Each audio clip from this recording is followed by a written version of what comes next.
Total Shirdi ते नगरपर्यंत जर रस्त्याची लेंथ पाहिली ती 70 किलोमीटर. 70 किलोमीटर रस्ता म्हणलं तर तो 150 किलोमीटर होतो. डबल रस्ता धरला जातो ह्या बाजूला आणि ह्या बाजूला अशी लेंथ आहे. त्यामध्ये जनरली आतापर्यंत एक 50% काम झालेले आहे आणि रावरी ते नगर टप्प्यामध्ये एक 25 ते 30% काम झालेलं आहे. ह्या पट्ट्यामध्ये बऱ्यापैकी काम राहिलेलं आहे. त्यामुळे आता मी त्या कॉन्ट्रॅक्टर लोक अधिकारी लोक आम्ही सगळी पाहणी करत असताना आता पानकाळा चालू होणार आहे. म्हणजे कधी पाऊस येईल सांगता येणार नाही. त्यामुळे कमीत कमी पानकाळ्यामध्ये ते खड्डे बुजून जरा रस्ता प्लेन करण्याबाबत त्यांना मी त्या ठिकाणी सूचना केलेल्या आहे. त्यानंतर चेहऱ्याचा आरोग्य असो किंवा अनेक ठिकाणचे काही रस्त्यांचे प्रॉब्लेम आहे. काही ठिकाणी रस्त्यांचं काम चालू आहे पण आजूबाजूच्या शेतकऱ्यांना ड्रेनेज काढण्याच्या अडचणी, अशा काही टेक्निकल अडचणी, काही ठिकाणी ब्रिज करायचं आहे पण स्थानिक दोन्ही बाजूच्या शेतकऱ्यांचं म्हणणं आहे की हा ब्रिज दुसरीकडे शिफ्ट करा. तर या सगळ्या गोष्टींचा वर काही टेक्निकल विचार करून ते पण लवकरात लवकर काम होईल. पण तुम्हाला एक सांगतो की एक समाधानकारक काम झालेलं आहे. एक 50% तरी काम झालेलं आहे. कारण हा रस्ता 8 वर्षापासून पेंडिंग होता. हा रस्ता म्हणजे एक काळ मृत्यूचा सापळा म्हणून या रस्त्याकडे आपण पाहतो. तो मीच उपोषण केलं त्यावेळेस 450 लोकांचा मृत्यू या रस्त्यावर झालेला होता.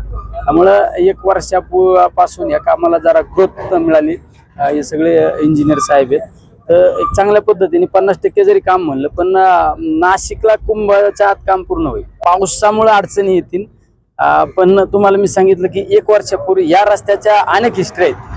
वेगवेगळे टेंडर कॅन्सल करावं लागले. ज्यावेळेस मी खासदार झालो तर पहिला कॉन्ट्रॅक्टरला मला ब्लॅकलिस्ट करावं लागलं. दुसऱ्या कॉन्ट्रॅक्टर ज्यावेळेस आम्ही नियुक्त झाला त्यामध्ये टेंडरला टेक्निकल अडचण आली. टेक्निकल अडचण ते टेंडर कॅन्सल झालं. परत 3रं टेंडर केलं हे भारत कन्स्ट्रक्शन नावाचं. याला पण नवीन काम चालू झाल्यानंतर अडचणी आल्या. त्यावेळेस परत एकदा उपोषण केलं. परत त्या आम्ही ताकदीच्या सगळ्या मशिनरी उतरायला लावल्या. मग ते काम बऱ्यापैकी सुरू झालं. अधिकारी लोक पण अतिशय कार्यक्षम असल्यामुळे ते थोडं सोयीसोयीने काम करतील. पण कुंभमेळ्याच्या आत काम पूर्ण होईल. नाही काय अडचण मला ज्यावेळेस आमच्या पक्षाच्या वरिष्ठांनी सूचना केल्या की आपला एक फॉर्मची तयारी करून ठेवा. ठीक आहे आम्ही पण शेवट पक्षाचा आदेश पक्षाच्या सूचना आमच्यासाठी महत्त्वाच्या असतात. त्या सूचनाचं आम्ही पालन करीत आहोत. आम्ही पक्षाचा फॉर्म भरण्याची तयारी पण केली. पण या नगर जिल्ह्याचा जर विचार केला शेवट मतदार कोणाचे जास्त आहे त्यावरती उमेदवारी दिली जाते. त्यामुळं या मतदारसंघामध्ये या अहिल्यानगर जिल्ह्यामध्ये काँग्रेसच्या महाविकास आघाडीचा विचार केला तर काँग्रेसचे संख्याबळ जास्त होतं.